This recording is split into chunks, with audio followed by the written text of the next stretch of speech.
SSC की तैयारी start तो कर दी है, लेकिन समझ नहीं आ रहा है कि हमें क्या पढ़ना चाहिए, कहाँ से शुरू करना चाहिए और अपना पूरा दिन किस तरह से यूटिलाइज़ करना चाहिए। आज की वीडियो में मैंने अपना टाइम टेबल आप लोगों के साथ शेयर किया है, जिसमें मैंने बताया है कि मैं सुबह से लेके रात तक क्या-क्या, कब, कैसे, कहाँ पर पढ़ती हूँ। मतलब सब कुछ आप लोगों के साथ इस वीडियो में मैंने शेयर किया है। तो इस वीडियो को लास्ट तक ज़रूर देखना। अगर आप भी मेरे चैनल पर न्यू हैं, तो चैनल को सब्सक्राइब करना मत भूलना। तो मेरा टाइम टेबल ये मैंने अपने अकॉर्डिंग बनाया हुआ है। आप लोग अपने अकॉर्डिंग इस टाइम टेबल में चेंजेस कर सकते हो। जैसे कि मुझे बीच में कुछ काम करना होता है, आप लोग पूरे दिन फ्री होते हो, तो आप अपने अकॉर्डिंग अपने सब्जेक्ट ले सकते हो। जैसे कि मैंने सुबह-सुबह वोकैब्युलरी करती हूँ, आप लोग जीएस कर सकते हो, आपको कोई वीडियो देखनी है आप वो देख सकते हो, आपको क्लास लेनी है वो कर सकते हो। मतलब अपने अकॉर्डिंग अपना टाइम टेबल आप सेट कर सकते हो। लेकिन आपका टाइम टेबल सेट करने की जो स्ट्रैटेजी है वो मैंने इस वीडियो में शेयर की है कि किस तरह से हम अपना टाइम टेबल अच्छे से सेट कर सकते हैं। तो मेरा टाइम टेबल कुछ इस तरह से है। सबसे पहले मैं 5:30 बजे उठती हूँ, उसके बाद मॉर्निंग वॉक के लिए जाती हूँ और 7 बजे तक मुझे जो भी काम वगैरह करने होते हैं वो करती हूँ। और उसके बाद सबसे पहले मैं अपना जो मॉर्निंग में मैंने 4 सब्जेक्ट अपने लिए हुए हैं, 4 सब्जेक्ट किस तरह से हैं वो आप लोगों के साथ शेयर करती हूँ। सबसे पहले एक वोकैब्युलरी, एंड उसके बाद करंट अफेयर, कैलकुलेशन और स्टैटिक जीके। तो मैंने 4 सब्जेक्ट अपने मॉर्निंग के लिए लिए हुए हैं। मतलब मुझे अपने जब भी मैं उठती हूँ उससे लेकर 12 बजे तक के जितने भी घंटे होते हैं, इनमें मुझे 4 चीज़ें करनी ही करनी है, कैसे भी करके करनी है कंप्लीट। इनके अलावा एक चीज़ और मैं ऐड कर देती हूँ कभी-कभी, वो होता है फुल मॉक टेस्ट या फिर एक सेक्शनल मॉक टेस्ट। तो सबसे पहले वोकैब्युलरी। तो वोकैब्युलरी आप लोगों ने मेरी वीडियोज़ में देखा होगा कि मैं अभी साइनो एंटो स्टार्ट किए थे मैंने, मेरे 1000 हो गए हैं। तो मुझे नेक्स्ट 50 साइनो एंटो, मतलब डेली के 50 साइनो एंटो करती हूँ। उसके अलावा मैं ओडब्ल्यूएस और ईडियम्स डेली बेसिस पर 1-1 पेज रिवाइज़ करती हूँ। करंट अफेयर की वीडियोज़ मैं आरडब्ल्यूए जो चैनल है वहाँ से देखती हूँ। तो करंट अफेयर मैं सुबह-सुबह कर लेती हूँ, या तो जैसे कि 7 बजे 8 बजे, मतलब जब भी मुझे टाइम मिलता है मैं वो कर लेती हूँ। फिर उसके बाद मैं करती हूँ वोकैब्युलरी। तो वोकैब्युलरी में मैंने आप लोगों को बता दिया है, वोकैब्युलरी में 50-50 वर्ड्स करती हूँ, उसके साथ 1-1 पेज ईडियम्स और ओडब्ल्यूएस का रिवाइज़ कर लेती हूँ। तो मतलब 7-8, 8 से लेके 9 बजे तक, मतलब 7 से लेके 9 बजे तक मुझे करंट अफेयर और वोकैब्युलरी कैसे भी करके कंप्लीट करनी है। तो कुछ पिछला रिवाइज़ भी कर लेती हूँ थोड़ा बहुत, और आगे का जो भी है वो कर लेती हूँ। उसके साथ करंट अफेयर की वीडियो भी कर लेती हूँ। करंट अफेयर की वीडियो में सर लास्ट डे का भी जो रिवीजन है वो भी करा देते हैं, तो उससे पिछला भी रिवाइज़ हो जाता है। तो मैं पीडीएफ से रिवीजन नहीं करती हूँ, मैं सिर्फ वीडियो को देखती हूँ।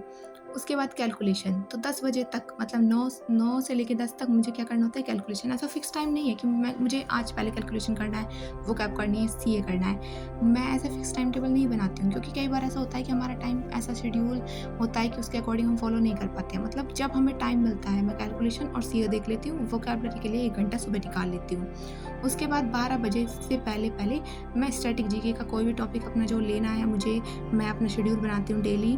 तो उसमें अपना जो भी टाइम, जो भी मैंने टॉपिक लिया है उसको 12 बजे से पहले फिनिश कर देती हूँ। 40-50 मिनट में मेरा स्टैटिक जीके फिनिश हो जाता है। मैंने स्टैटिक जीके के नोट्स बनाए हुए हैं नवीन सर की वीडियोज़ से। आप लोग भी वहाँ से वीडियो से नोट्स बना सकते हो, बहुत अच्छे से समझाया हुआ है सर ने। निमोनिक्स के ज़रिए आपको याद भी हो जाता है ईज़िली।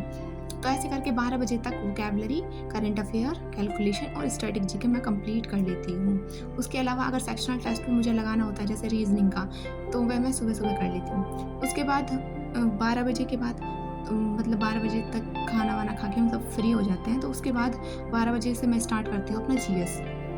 तो जीएस को मिनिमम 2 घंटे तो देने ही देने हैं, क्योंकि 1 घंटे में कुछ नहीं होता, मेरा तो कुछ नहीं होता। और सीजीएल जैसे एग्ज़ाम के लिए जितना पढ़े उतना कम है।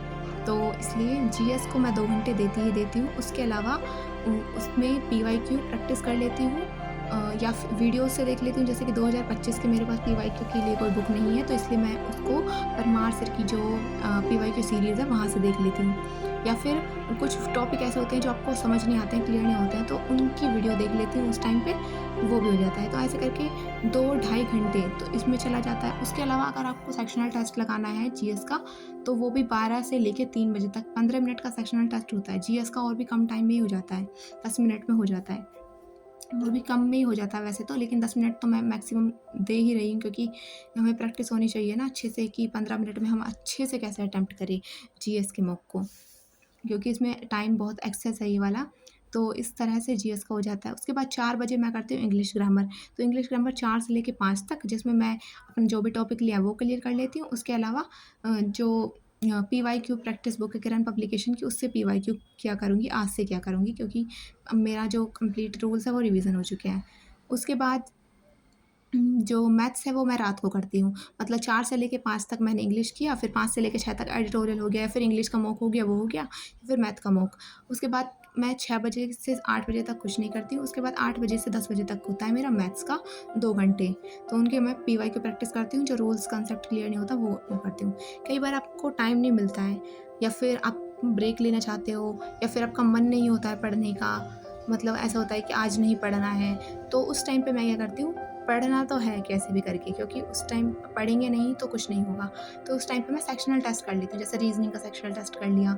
तो इस तरह का मेरा मंडे टू सैटरडे का कंप्लीट शेड्यूल होता है, और डेली मैं इसी तरह इसको फॉलो भी करती हूँ। कंप्लीटली मैंने फॉलो किया है। आप लोग मेरे 21 डे की जो सीरीज़ है उसमें देख सकते हो कि मैंने कंप्लीटली इसको ऐसे फॉलो किया है। लेकिन कभी कभी ऐसा होता है कि आपके घर कोई रिलेटिव्स आ जाते हैं, या फिर आपको कहीं जाना पड़ जाता है बाहर, तो उस टाइम पे मैं क्या करती हूँ, तो उस टाइम पे सबसे पहले वोकैबलरी तो है ही है, वोकैबलरी कर लेती हूँ ताकि आपका माइंड फ्रेश रहे इसलिए, और कुछ नए वर्ड्स आपको याद रहे, मतलब ऐसा ना लगे कि आपने पढ़ा नहीं है, क्योंकि एक बार वोकैबलरी मिस हो जाती है तो उसको रिवाइज़ करने में फिर टाइम लगता है। और ऐसे ही मैथ्स है, तो मैथ्स के भी मैं ज़रूर क्वेश्चन प्रैक्टिस करती हूँ, चाहे कुछ हो जाए। और उसके साथ एक सेक्शनल टेस्ट लगा लेती हूँ किसी भी सब्जेक्ट का जिसका मेरा मन करे, जैसे इंग्लिश का लगा लिया, रीजनिंग का लगा लिया, जीएस का लगा लिया, कुछ का भी लगा लिया, अपने टाइम के अकॉर्डिंग। टाइम की कमी है, शोर शराबा हो रहा है, तो जीएस का लगा लो, इंग्लिश का लगा लो, लेकिन अगर टाइम ज़्यादा मिल रहा है आपको उस टाइम पे, तो आप मैथ्स का लगा लो या फिर रीजनिंग का लगा लो। फिर है फुल मॉक। फुल मॉक कब देती हूँ मैं? फुल मॉक वैसे तो मैं देती हूँ अपना संडे को, ठीक है? लेकिन कई बार हम मंडे टू सैटरडे के बीच में एक दिन हम फुल मॉक लगाने लग गए, या फिर अब तो आपको डेली बेसिस पर फुल मॉक लगाने ही होंगे, तो उस टाइम पे मैं क्या करती हूँ, कैलकुलेशन और स्टैटिक जीके को स्किप कर देती हूँ। उस टाइम पे मैं अपना 1 आवर का मॉक लगा लेती हूँ, क्योंकि 1 घंटे का होता है, उसके साथ एनालिसिस कर लेती हूँ। और संडे में क्या करती हूँ, मैं कंप्लीट उसको रिवीजन करती हूँ। जैसे कि मैंने 30 वर्ड किए हैं, तो 30 × 6 यानी कि 300 वर्ड हो गए, उनको अच्छे से याद कर लिया। जिसमें ज्योग्राफी पढ़ी उसको अच्छे से याद कर लिया, इंग्लिश ग्रामर में रूल्स पढ़े, कुछ पीवाईक्यू करे, उनको अच्छे से कर लिया, मैथ्स के कुछ क्वेश्चन हमें समझ नहीं आए थे, उनको अच्छे से रिवाइज़ कर लिया। और एक संडे को मैं फुल मॉक ज़रूर लगाती हूँ, वो भी मैं मॉर्निंग में लगाती हूँ।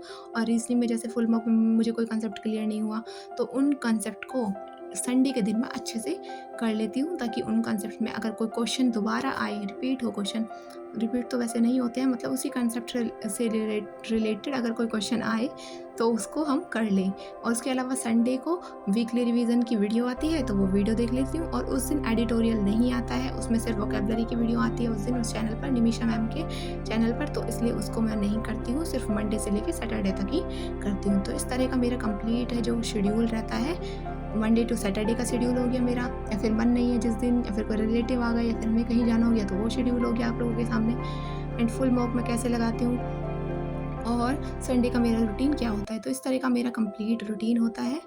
और मेरा टोटल आप लोग देख सकते हो कितने घंटे की स्टडी हो गई। जैसे 3 घंटे सुबह हो गया, और जीएस में हो गए 3 घंटे, और 1.5 घंटा हो गया 4 से लेके 5:30, या फिर जब भी इंग्लिश ग्रामर करती हूँ, और 2 घंटे हो गया मैथ्स का। तो इस तरह का मेरा कंप्लीट अपना शेड्यूल रहता है। तो इतने घंटे मेरे डेली जाता है पढ़ाई में, और अगर इससे कम कराना तो मतलब कोई ना कोई सब्जेक्ट रह ही जाता है। तो अगर आपको मेरी वीडियो पसंद आए तो प्लीज़ वीडियो को लाइक कर देना, एंड चैनल को सब्सक्राइब करना मत भूलना।